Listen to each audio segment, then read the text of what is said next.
ইন্ডিয়ানাপলিসের এই হ্যামিল্টন কাউন্টির শহরটি শিল্প আর চিত্রকলার জন্য সুপরিচিত।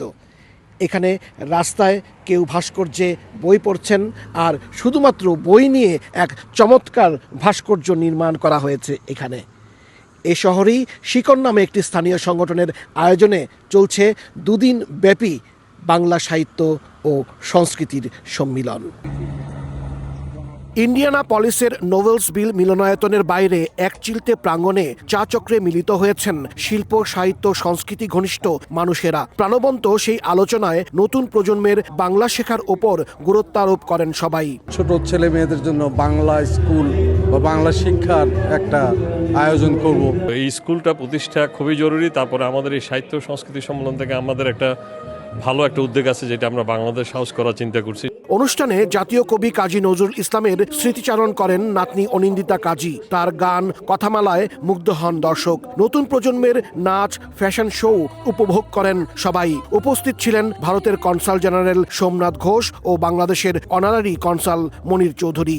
এখানে যে এত বাঙালি আছেন এবং তারা একসঙ্গে এসছেন, তারা সাহিত্য নিয়ে আলোচনা করছেন, সাহিত্যের ভবিষ্যৎ নিয়ে আলোচনা করছেন, তারা নৃত্য পরিবেশন করছেন, গান পরিবেশন করছেন। এগুলো যে এখানে আছে আমি কিন্তু এখানে গত 3 বছরে জানতাম না। তাই এই উদ্যোক্তা যারা এখানে সবাইকে একসঙ্গে জড়ো করেছেন তাদের প্রতি আমার অশেষ কৃতজ্ঞতা। পরিবারের মধ্যে যদি এইটুকু সবসময় চর্চা থাকে তাহলে আমাদের প্রজন্ম, আমাদের ছেলেমেয়েরা সবাই এটা শিখবে এবং এটা চালিয়ে যাবে। নতুন প্রজন্মের কাছে আমরা যেটা তুলে ধরার জন্য প্রত্যেক বাবা মায়ের কাছে আমাদের অনুরোধ, কারণ সকল দেশের মাতৃভাষাই কিন্তু তাদের কাছে খুব প্রিয় এবং গর্বের। প্রতি বছর উত্তর আমেরিকার কোনো না কোনো শহরে অনুষ্ঠিত হচ্ছে বাংলা সাহিত্য ও সংস্কৃতি সম্মেলন। এবার 16তম আয়োজনটি হয়েছে ইন্ডিয়ানা অঙ্গরাজ্যের রাজধানী ইন্ডিয়ানাপলিসে। এতে নাচে, গানে, কবিতায় শিকড়েরই সন্ধান করেছেন সবাই, যেখানে ভিন্ন ভাষাভাষীরাও পরিচিত হয়েছেন বাংলা সংস্কৃতির সঙ্গে।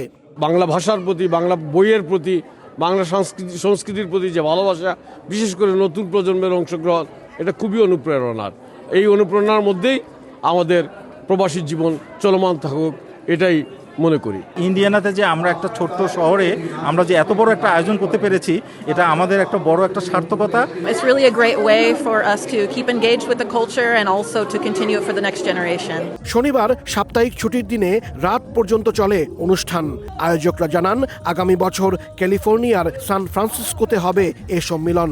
শেষে জনপ্রিয় কণ্ঠশিল্পী কনার গান ছিল অন্যতম আকর্ষণ। তার গানে মেতে ওঠেন সব বয়সী দর্শক।